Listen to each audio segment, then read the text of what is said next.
Breaking news. You about to be hit with the bar rate. Ouch! Yeah, we're wrapping up the whole of South Africa's last week in live video pause, reconnecting. Anyway, welcome back to the bar rate, everybody on YouTube, everybody on Instagram. Welcome back to the bar rate, the bar rate. Hi to all the viewers. Is that GZ? I don't know. Gazy22. Okay. Well, hi. How are you? Welcome to the podcast. We are based in Durban. Welcome to the podcast. My name is Cedric, and I am the co-anchor of the VAR, the whole VAR, and Nothing but the VAR. There's my man on the right here. This be Don. And we are actually right now live on Spotify. Yeah, live on Spotify, live on Instagram. I think it's anywhere basically you find a podcast. Yeah. Yeah, so that's a good thing. Today we have quite a few topics to discuss. Quite a few, actually. Yeah. So dangerous topics. Sorry, Don. I just had to put it in there because today is the end of the week. And it might be some of the end of the jobs for some of these people. So I think that's what makes it really scary is that this is one of those topics that make you feel like Tupac before when he predicted his own death. Did he really predict his own death? Yeah, dude, he did. Oh snap! I didn't know that. I'm not too deep into those gangster stories or those, Sometimes you don't know what it is or what it isn't, if that makes sense. I mean, even Eminem said that stuff in the song Public Enemy #1. He was like, I feel like Tupac before he predicted his own death. Let us never forget it. That's serious stuff. Some deep stuff, man, deep stuff. Anywho, guys, like we said, welcome back to the party. The topic of the day or topic of this Friday, since it is Friday, oh snap! Anywho, yeah. What an interesting ad, right? On a random website. Right? Yeah. So, do you want to start off our topics today, or should I start with the topic? You want to start with the topic? What is today's the title of today's podcast? I think I'm gonna call it Last Week Tonight. Last Week Tonight. Yeah. Last week tonight. Yeah, That's the title. The whole last few weeks. Oh, okay. I thought maybe you mean like one night stand or something like that. I mean, it's either we get one night stand or we get one tattoo and get fired. Shots fired, shots fired. For those that don't know what Don is talking about on Spotify, earlier on this week, we have an article that was mentioned, and I'm going to quote where the website we found this. I also heard this on the news. East Coast Radio put out a little post on their website, and it's captioned, Bheki Cele says people with tattoos have tendencies to become gangsters. The funny thing is, how much I bet you some of his friends are gangsters. So low-key, I haven't told this to anybody, but I feel like this podcast is the perfect space to kind of come clean. So I have a tattoo. I have one tattoo. Oh, really? But I've never felt so close to becoming a gangster until now. So I get when you said it, because I've always felt this urge to be part of a group. You know what I mean? To be part of a group. You're from the west side. You know what I'm saying? So when I got to that space of becoming a gangster, I was like, okay, this is something serious. Because what happens if you just want a tattoo for the sake of belonging, but got nothing to do with gangsterism or anything to do with becoming a gangster? You know, I mean, already this week he was in hot water for shouting and screaming and losing his shit. I'll be honest, he lost it. And now he comes back. I don't know if he wants to be in the limelight or he wants to be famous. I'm not sure. I don't know. And I mean, the article goes on and says here, Police Minister Bheki Cele has once again grabbed the headlines LA was given an address at the site of a certain tavern shooting in Soweto, an incident that's got nothing to do with tattoos, right? And he comes out in public while the public was still demanding answers for these crimes. The minister, in typical fashion, spun some conspiracy when he appeared in front of the public and the media saying these words. So let's link this up together. Lately, we've been having quite a few tavern incidents where people are getting shot, killed, and some honest truth have no recollection of how this is all happening. Yeah. I mean, at the end of the day, South Africa is known for, did you know, just a side stats again, that we are the #1 alcohol purchasing country? Yeah, I knew that. I knew that. But now, I knew that. Remember, part of me, 50% is from Cape Town. I mean, it's a given. You gotta know these things. Really? Nah, I'm joking. I'm joking. I'm claiming to be Cape Town, but I'm not. I'm 100% a Durbanite. I was gonna say, yo, Nah. dude, you've got like, you actually got some Cape flats in you. That's crazy. Yeah, I had a Gatsby earlier on today. No, I'm joking. Quick question for you. We've got 9 provinces in our country, and you mentioned a statement in regards to the alcohol, right? Which province do you think is the highest? Yo, dude. There's actually a toss between 2 provinces. No, I think it's 3. Durban's definitely one of them. Durban stands for the whole province, dude. No. Oh, sorry. KwaZulu-Natal is definitely one of them. Yeah. People got problems in Durban, bro. Problems, you know. Gauteng and Cape Town, but I think low-key Cape Town has the highest amount of alcoholics.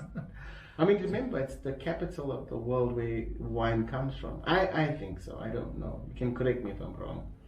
We make the best wine in the world. Yeah, that's true, actually. We've got the best vineyards in the world in Cape Town. Like that land, that soil is pristine. It's like, ooh. Do you know what I mean? You've got the best fish in the world in Cape Town. True.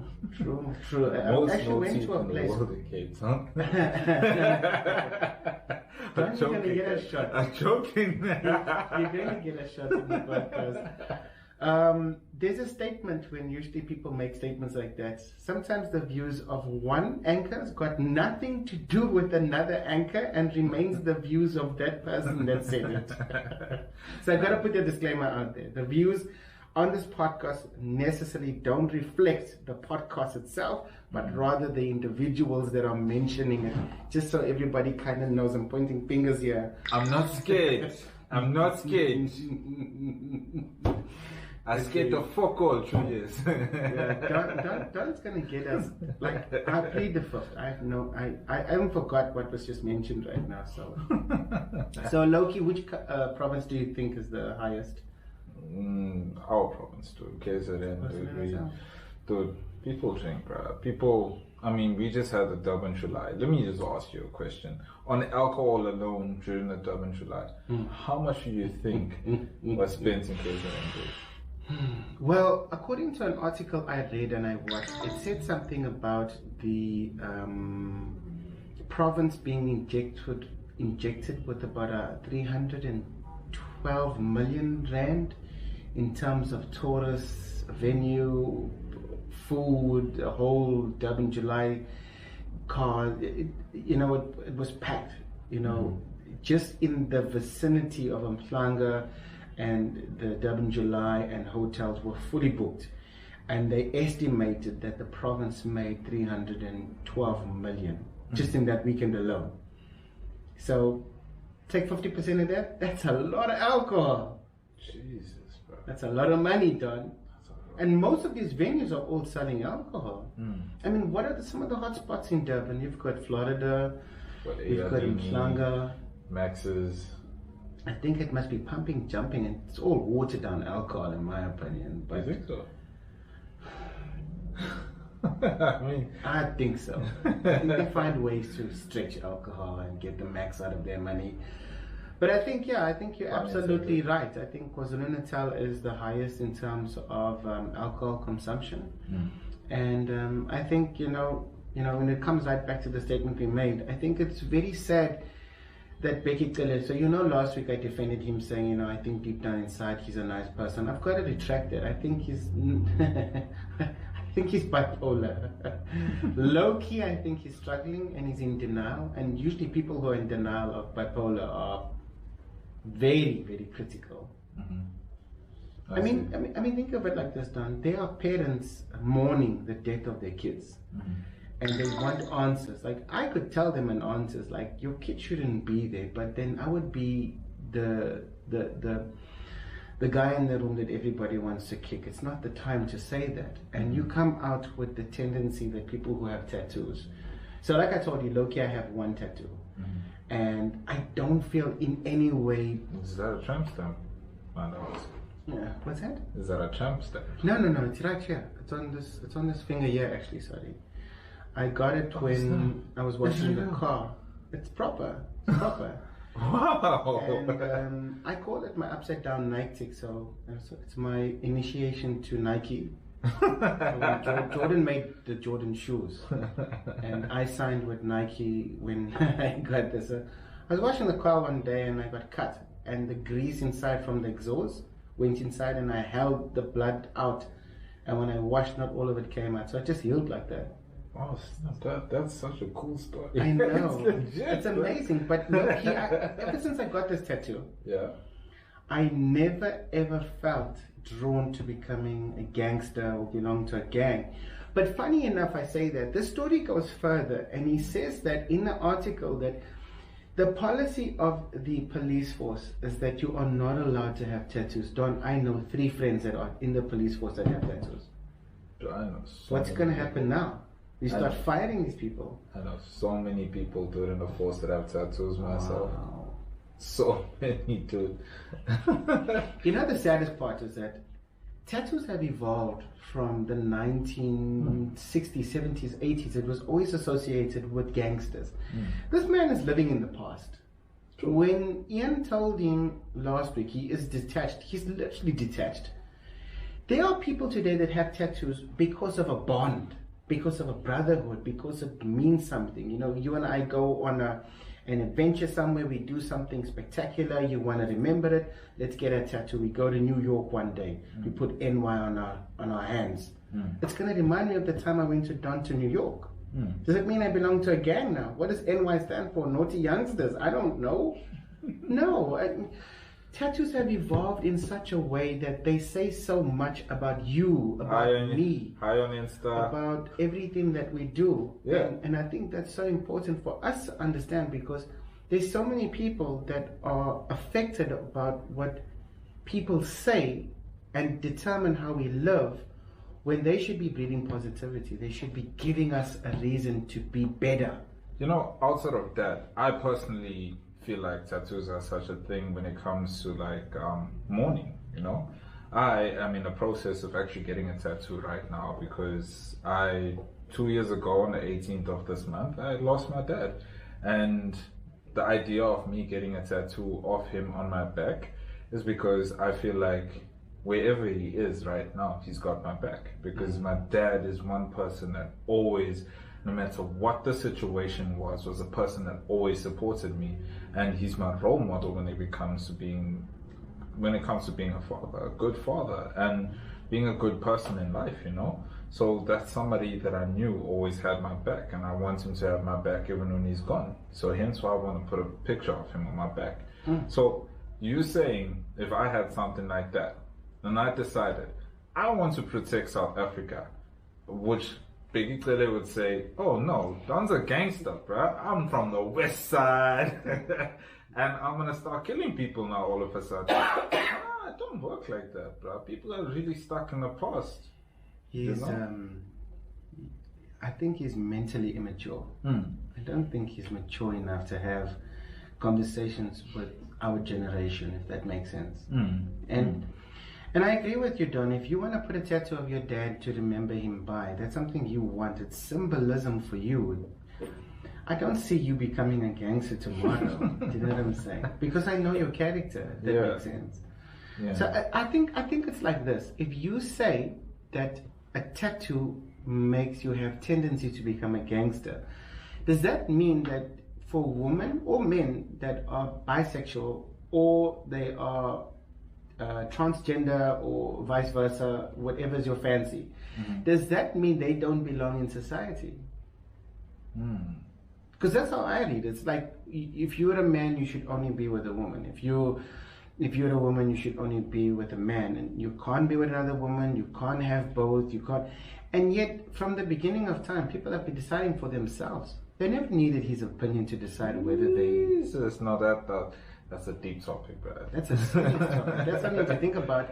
Hi to all our viewers on Instagram. For those that are listening on Spotify, just so you know, we go live every single time we do a podcast now, so that one way we can get our message out there. And for you guys, we just want to say hi, welcome to the podcast. We're talking about things that affected us. It's just a sad topic. It's a sad situation. What do you really think, from a perspective of a South African, you're supposed to think? Do you really have to have faith in these people now that lead the country? I mean, where would you go next? Do you really think that we should have faith in the next person? Who is the next person? I mean, for goodness sakes, it's not even far-fetched that Julius could be the next person, guys. Like, I mean... No way, John. No way, John. I don't want it to No, be. John. I don't do want that, it to John. be. Don't do that. No. No. I disagree with you. Strongly disagree with I you. also strongly disagree with myself, dude. But like... The next president is definitely going to be a woman. I promise you. A woman? Yes. South Africa's ready for a woman president, my friend. They've been giving birth to people from the beginning of time. They know what they're doing. I'm serious. I'm not even joking. I'm not even using this for clout, for more publicity or for you. I honestly think the next president is going to be a woman. Julius is not in the race for that. He doesn't have a motherly instinct. And one, we're not ready for a young president. Julius is too radical for my plate, bro. I don't want my food dancing on a plate. Not ready. That man, he's like hot today, cold tomorrow. Change his mind, and then he's a freedom fighter one day, and then he's like, sit you down, let me talk to you. You know, just not ready. Speaking of that, dude, like this yesterday, he actually had a big brief going on, and for once, he did speak some huge sense. But at the same time, again, he also did do the, where he's gonna. The EFF will not let that happen. We all know. Everybody says it's not going to happen. But then they take over. What's not going to happen? I'm going to take care of you. I'm going to take care of you. I'm going to bring jobs. I'm going to give you this. I'm going to give you that. So my philosophy has been the same all the time. Everybody that's pitching, in my opinion, but they have to prove me wrong. Everybody that's pitching for the big job, the job that every South African wants, in my mind, the politicians that want it. In a way, over time, they become the thing that they despise right now. Every single thing that Julius despises of Cyril, somewhere down the line, he's going to embody, he's going to be, and everybody's going to hate him like how he hates Cyril right now. And that's my fear of the power, because the power when it takes over, it changes you. You don't see it coming. True. I mean, look at it like this. We just take a step back for our listeners and our viewers, right? When Nelson Mandela was talking to, I think it was P.W. Botha, there's a YouTube video on it. He was in America, or he was in South Africa, and he said, the day of fat cats are over. The gravy train has come to an end, We need to stop this. Do you know what I'm saying? And what actually happened was, he was telling them that we as South Africans are tired. We need a change, but we need to understand that lifestyle, that life you're living, that momentum you like, it's over. It's over. It's done. Stop. The very thing that the EFF is saying, the DA is saying, that the ANC is wasteful. They're not progressing in South Africa. They are hurting South Africa more than they're doing good, and they're saying it needs to come to an end. What do you think South Africans are going to say when the DA wins 5 years from now? What do you think the South Africans are going to say 5 years if the EFF win from now? Dude. It's going to be the very same thing that Nelson said so many years ago. Proper change comes when you put the people first, not yourself, not your party, not your agenda. And it's so hard to take everybody's understanding into consideration, in my opinion. Again, if you have a comment on Instagram, just let us know. We are happy to read it out. We're even happy to discuss it with you as well. But tell us more, Don, about this topic you were talking to us about. Yeah. So, he talks about Eskom, dude. I mean, we all know the situation. I mean, Durban, there's been riots and protests and stuff throughout the whole week because of everything that's going down with regards to either no water or no lights, but more often than not, lights. I mean, Eskom is going kaput, bruh. I mean, if they're coal powered, they're running out of coal right now. If they wind powered, they're running out of wind right now. I mean, I don't know what they're not running out of. They're even running out of all the money we've been paying them, Brad. Do you realize that, like, for example, my family, right? I'm the only guy at home. But, like, I'm just saying, like, makeup, though my family doesn't use makeup, ma, don't. Yeah, the thing is, like, it doesn't take so much to actually supply a house with electricity, you know? Yeah. And like right now, the average bill is over 5,000 in South Africa for electricity. Yes, you're right. I know, I feel that one, especially when it comes in email, because mine doesn't get posted anymore, it comes by email. We're trying to save paper time. I think that's one good thing that Eskom is doing. Oh, sorry, the municipality, because we fall under municipality jurisdiction, so. My thing is, my goals for the next 5 years, I just want to get off the grid, dude. I want my family off the grid. You know, I want to work hard enough that we make our own electricity, we pay for that solar stuff, man. I want to get off the grid. I wish like we could get some sort of like a borehole and like water as well. Everything, just get off the grid, because everything that is being touched by the government is just going under these days, dude. Like, this. So I think the question you're asking is there a party that can change this for you? Because I think, like what I was saying earlier on, is, you know, to depend on them sometimes puts us in a situation where they can't deliver. You know, imagine you're in a relationship with someone that says, I'll be there at 7, and they're not there. And you say, okay, trust me tomorrow, I'm sorry I let you down, I'll be there tomorrow at 7. And guess what? They're not there again. Yeah, I'll be there. I'll be there. Yeah, no, and then on the third night you say, you know what, they're probably not going to be here. You get so used to it that you're in this relationship, you know, and it's not working. We are in a political relationship and it's not working. It's really not working. I don't know when last I've ever said anything good about our country, our service delivery. I don't know. How do we see this thing going forward in a way that's helping us, you know, to progress? Because it's not. And I like the fact that Julius mentioned that, because it tells us that he's obviously having a conversation about addressing some of these issues. So, I mean, it's just sad that we have to get to the space, like you said. I agree 100%. It doesn't cost a lot to run one house in South Africa. And the fact that there's hidden agendas and conspiracies behind Eskom for the last 15 years, it scares me, because it's really showing us that if you cannot get it right for 15 years, how tolerant are we? I hate when there's no lights. Who does like it, dude? Farmers. Like, that's why we have more kids today. You know, I don't know if they low-key hinting that, you know, TVs need to be off at a certain time. Back in the day, I don't know how old you would be, don't you remember this? But at 12 o'clock at night, TVs would go off. There was a time TV would go off. What? There was a little sign, I'll show you. In fact, if you're watching on YouTube, we're just going to go to it right now. That's what it looked like.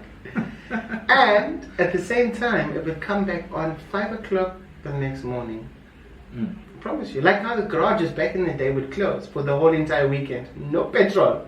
You see? Yeah, I was never always open 24 hours. I'm serious. Wow. Google this, it's true, it's there. I'm serious.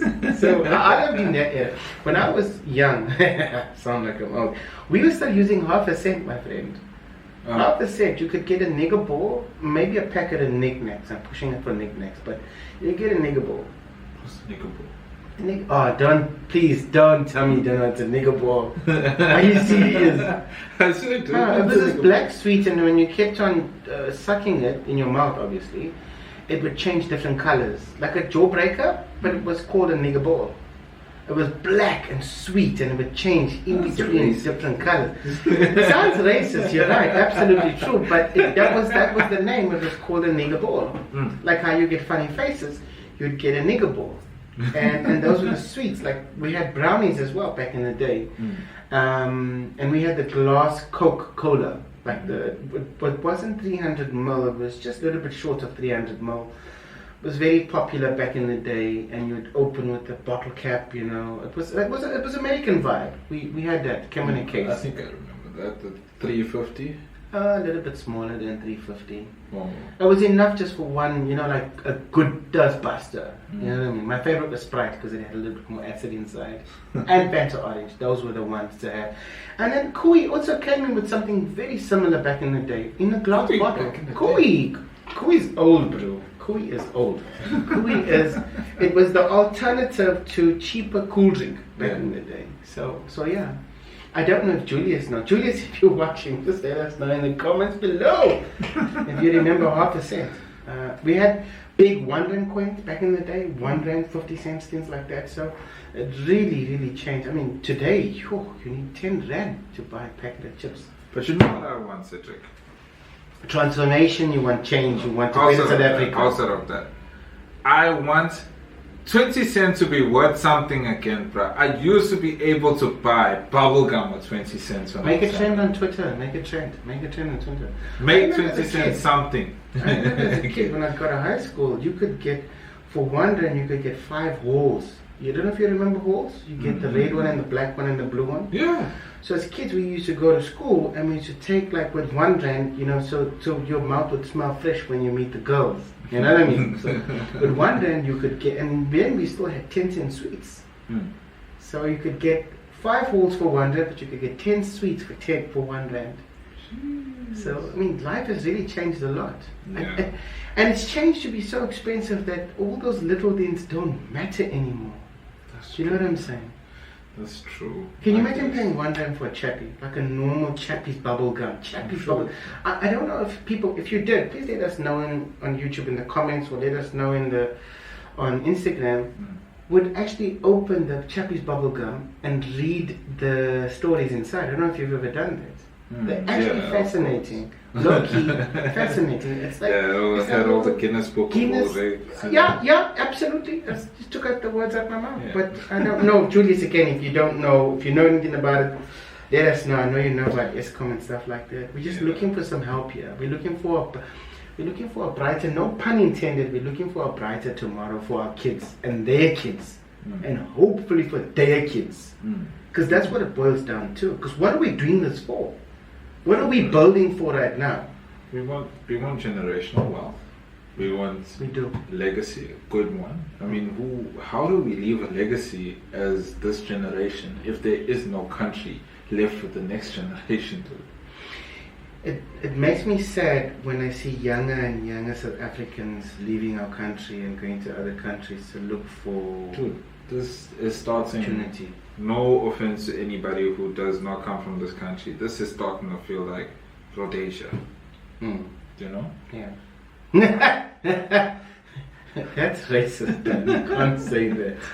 You can't start off with saying low-key, no offense.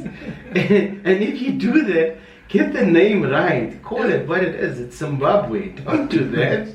But you know, other people will know what you mean, and they'll be like, "Yes, Don, you're right, Don." That's why you're gonna get a shot, Don. Say what it is. I mean, look. Yeah, but not every country has the opportunity to turn it around. I also think at this point, Zimbabwe's not at the point where it can't turn it around. Of course, bro. Of course. I think it can.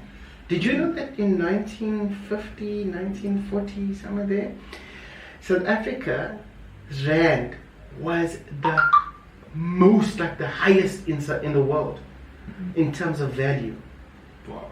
Plus, I don't know if at that time we were sanctioned, if I'm mistaken, No, but no. our rand was so valuable, it was stronger than the dollar. Check it out, Google that stuff. I promise you, I'm not making this stuff up, it's true. Imagine that, sanctioned and Answer. Well, we were. the rand was like, you need a rand. Yeah. Imagine it, currency today, it's worth. It's almost 20 rand a dollar.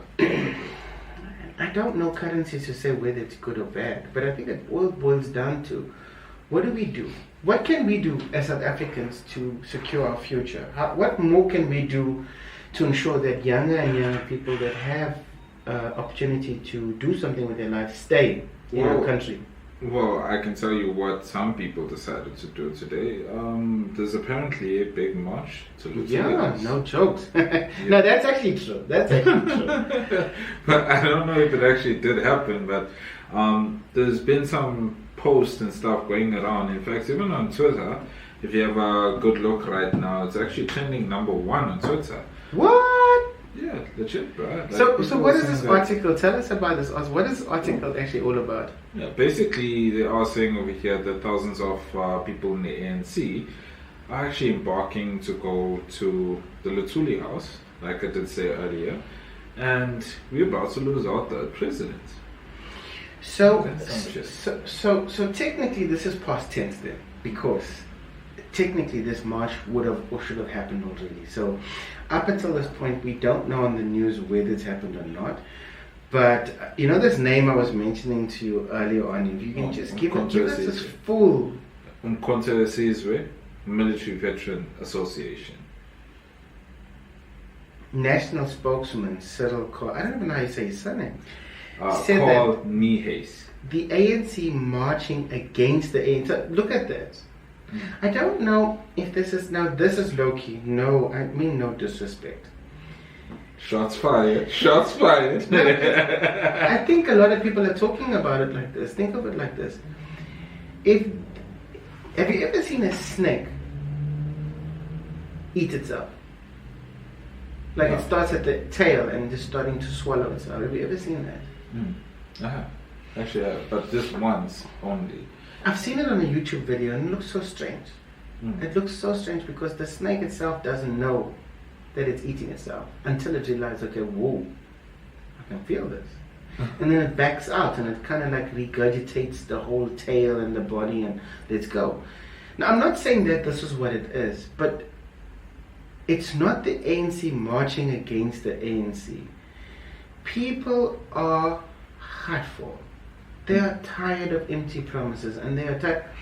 And let me be honest, half those problems are not even belonging to the ANC. It's like we just need someone to blame. Oh, my toilet blocks, it's the ANC. Oh, the sun's not shining today, it's the ANC. Some of the stuff is just going to happen to you in life. Now, please don't bear in mind, I'm also not taking their part. I'm saying we are all tired. You know, For those could who don't never know, take 15 years to fix it's this. not about whether we are pro this or pro that. The only thing we are is pro South African. At the end of the day, we all want to see a better South Africa. I don't care who's going to do it. As long as you do it from a politician standpoint, then do it. Right? From my side, his side and mine, we just want to make better livelihoods for everybody that we meet. I think make them happy, you know? I think it's everybody just wants a better future. I don't think there's anybody out there that wants to stay the same from 1980 to now.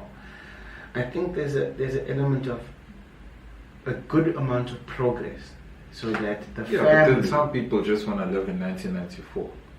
And I get that, and I think there should be a special boat for those people, and then we should just send them off into the ocean, and then let them see how long that lasts for them when they come back to civilization. But I just wanted to also just add on to that story. So this article came from 702.co.za, another radio station. So the first one was from East Coast Radio. That one told us what Biggie said. Now this one is saying that thousands of African National Congress, so that's ANC members, will embark on a march to the Thuli House to call for the suspension of Cyril Ramaphosa. So earlier on in the week, I know someone sent me a voice note saying that there's a story going around that they want Cyril to step down. So if we can in 2 minutes, I know it's difficult in 2 minutes to unpack it because of time. We've got to wrap it up. But let's talk about this very quickly before we go, and we're going to leave you on a cliffhanger. I know that's not right, but it's good for the podcast, which we want views. Right? Cyril Ramaphosa, apparently, everything that's going wrong in South Africa right now is all his fault. Why, out of the blue, call for Cyril Ramaphosa, President Cyril Ramaphosa's resignation?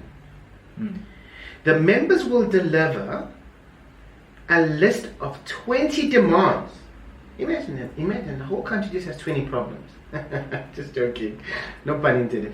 Including the end of load shedding, which is important because it's not an agenda that everybody's not talking about. It affects all of us. In a way, indirectly, if you go into a shop and it has load shedding, you're going to miss out on the stuff you need. True. So 20 demands, or a list of 20 demands, one ending load shedding, and also a 12% salary increase for public servants. So one, they're demanding an increase for themselves, which is good. They feel that they need to get paid, don't get me wrong. But at the same time, it's also to end. So part of the 20, those are the two things they spoke about. So the spokesman, Bongiwe Bingwa, how do you say that one? Bongiwe. Oh, Quantum Swizwe Military Veterans Association. Bingwa. Bingwa. Forgive us, guys. We actually aren't. I don't have my vernacular glasses on. So you know the article is it's on 702. If you guys want to read a bit more about it, I mean, I think when you look at this, these are things that are affecting every single South African, whether we like it or not. I mean, nobody likes to sit in darkness, especially when you have a fridge that gets impacted because of the load shedding. Your TV gets impacted, your fish tank gets impacted, your fish are dying. You know, you can't open your garage, you can't open your gate, you've got to manually do things, and then you hear this massive scream when load shedding goes off, like, oh, it's a sigh of disappointment. And when it comes on, it's like, you know, somebody scored a goal. Do you know what I mean? And the thing is, like, let's be real. Today, I think we can end on this note. All we want is progress, and it's not coming through the current government. I'm sorry to say it. I'm not, please don't misunderstand me. I'm not a politician. I'm not putting any party first. I'm saying currently, every South African, we are affected because one, our fuel is the highest it's ever been.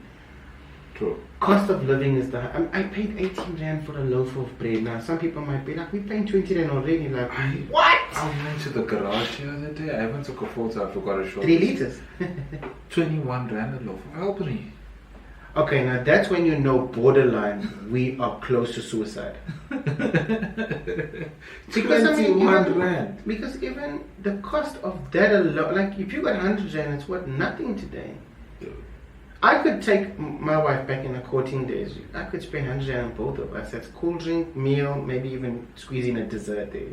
You can't even do that. I mean, we went for supper the other night and we spent like just under 400 rand. That is now borderline insanity. Dude, ice cream dates I used to go for cost way less than that. Nowadays, when you look at like a Milky Lane or something, dude, you can't get 2 ice creams for 100 rand at Milky Lane, bro. You can't do it. It's getting to a point where it's unsustainable and it's gonna collapse. And we know this. But I can tell you there are bright South Africans that are not waiting for that moment. We need to speak up. We need to say, whoa, let's put the brakes on while we can and let's change this, because at the end of the day, we need to make sure everybody's cool, they're okay, you know? So that's my 2 cents on it. We spoke about 3 articles, we spoke about things that are affecting us, and I think it's important that everybody makes a change where we can be the change. I don't know if you've ever seen that say, bumper sticker, be the change. Be all the sheep. We are the champions. Other people. No, we are the champions. We are the champions. My friend. I can't sing. But that's the song. That's Queen. Oh. Yeah, we are champions. I feel like it's appropriate for some reason for this segment. No, it is. But as much as we are so strong, Don, and we're resilient, we're also very patient. And we need to take our patience to the next level. We need to just say, okay, hold on, you know, because we all kind of live in our own bubbles at home and in our lives. We try and control what we can control. But now it's starting to affect us all. Do you know what I mean? And I hate when it's, we are like in a building that has quite a number of floors. You walk up those stairs to get to this office. It's not a joke. It's good for our health, but it's not a joke. So, on that note, guys, have a fantastic weekend. It's Friday. Then Saturday, Sunday. Back to work on Monday. So thank you so much for listening. I hope that in some way these articles impact your life in a positive way for you. And I know it's conversations you're having at home already with your family. We're just making it public for us. Instagram, we're going to link the podcast below. YouTube, we're going to link the podcast or the listening version. You can listen to that on the podcast. I want to say thank you so much from my side, Cedric Kobe, my co-host, my main co-host, the anchor himself. Anchor. I'm just the side guy. I just want to know, do I mic drop or not? Nah. Not at this stage with our infrastructure. We're still getting there. We need to preserve.